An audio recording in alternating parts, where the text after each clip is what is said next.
Review of the Geissele Super Duty Mod 1 10.3-inch 5.56 complete upper receiver. I'll explain why I chose this and compare it to the 10-inch Geissele URG-I and Daniel Defense RIS III. I'll start with the basic specs and then go more in depth. Total length of 19.5 inches, weighing 3 pounds and 7 ounces. Geissele Super Duty receiver with a cam pin cutout. Geissele Nano Weapon Reliability Enhanced Bolt Carrier Group. Geissele Stress Proof Bolt with an asymmetric cam pin. 9.3-inch Mark 16 rail with a Geissele center tab. 10.3-inch Geissele Cold Hammer Forged Chrome Line 1-7 twist barrel with Geissele's profile. Carbine length gas system. Pinned super compact bomb-proof gas block. Standard 0.07-inch gas port. Geissele airborne charging handle. Huxworks flash hider QD 5.56 with nano weapon coating. Standard 1/2x28 barrel threads. Ambidextrous steel reinforced QD inserts. Geissele chamber flag, which is nice for competitions. Bought this for $1,100 on Euro Optic. The normal cost is $1,285. Great value to cost ratio. Geissele ACH is a good charging handle to come stock with this gun. It's their medium size and has this border to divert gas away from the shooter's face. The handles are thick, which is what I like, and it has nice serrations on them, although I would have preferred the SCH because it has longer handles. It does curve back at a good angle, so it creates a nice pocket for your finger, and they are ambidextrous. Nano Weapon BCG is a very high-end bolt carrier, typically costing $393. Stress-proof bolt is capable of 5 times the life of a mil-spec bolt. Nano Weapon coating is a very durable and reliable coating for corrosion, wear, and abrasion resistance. It rejects carbon and can operate with less lubrication. The color is a dark gray. Receiver to rail notch provides a very strong rail system for lasers, even stronger than the URGI. Reinforced steel QDs are a very nice addition. Having it closer to the rail provides a low profile sling attachment. I wish more companies did this because I much prefer the integrated QD slot rather than mounting one externally. Geissele barrel profile is a modernized taper barrel that I think is superior to the government profile barrels. It's tapered in the middle and then right at the end. Very accurate, long lasting, and will cool off faster since it has less material. Adding the nano weapon coating to the muzzle device, you can see that sort of gray tint there, I think is a nice addition as well. Most likely I plan to stay with the suppressor system like the Huxworks 5.56K, short and compact suppressor. It does very well with flow through gases, which is important on a build like this since it is such a short barrel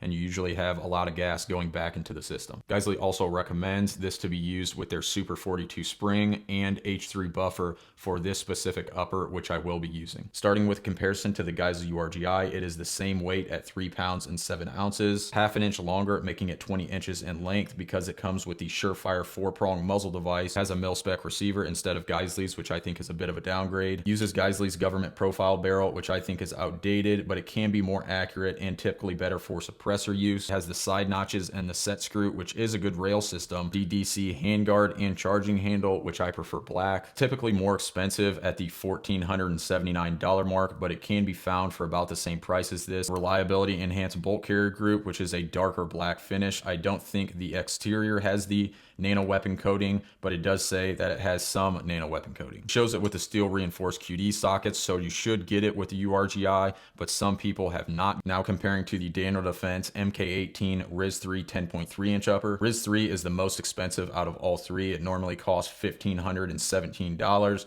It can be found for slightly cheaper. Uses the same government profile cold hammer forged barrel. Daniel Defense flash suppressor, similar to the A2 birdcage.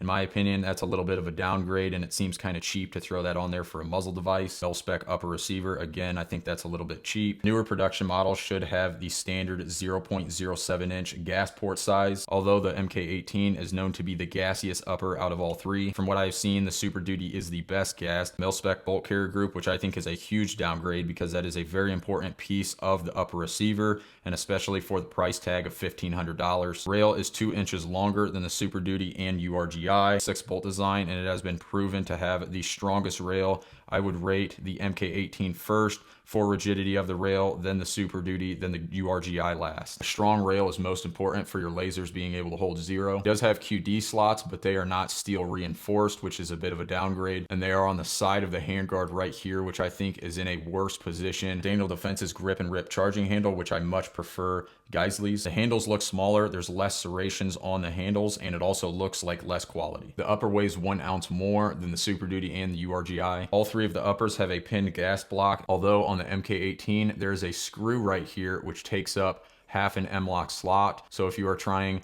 to mount your flashlight right here, you might have to position it in a less optimal way. The Super Duty was Geissele's take at trying to make a modern rifle, and it also wasn't constricted to mil-spec standards. So I think that they were able to improve it better for civilians. If you're wanting to use the Huxworks suppressors, this already comes with an adapter on there. I like how it comes with Geissele's Nano Weapon BCG, a very high quality bolt carrier group. I appreciate the steel reinforced QDs, and I also like this very strong rail system. For this barrel length, I also prefer the Geissele profile, having it tapered. I do prefer the black color as it fits my needs a little bit more. The tan isn't necessarily great for my environment, although if you get something in black, you can always easily rattle can it. I wish they could have moved the forward assist up to get it a little bit out of the way of the right side of the charging handle. We're starting to see that more on other upper receivers like the BCM MK2. For the cost and price range of $1,100, I don't think any other upper is coming close to this. Has a ton of value, a lot of quality parts, and a well thought out design. When comparing the differences on paper, this is where I think you are getting the most bang for your buck.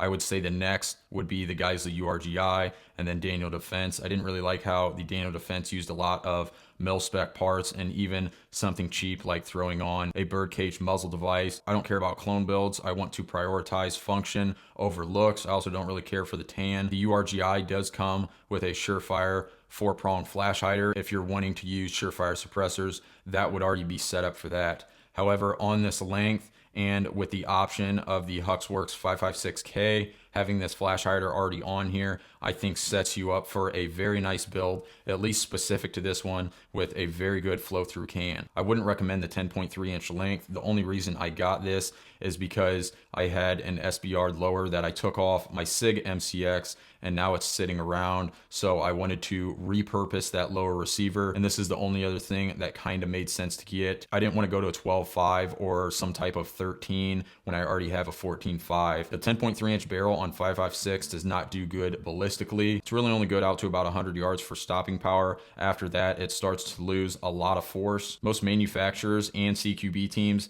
have switched to using the 11.5 because it has a lot better performance in bullet velocity. Because this is so short, once it's set up, this is going to be my new training gun. And if I ever get to the point of night vision, this is what I will primarily be using that on. If you want to see more videos like this, please like, comment, share, and subscribe to help support the channel. And thank you for watching.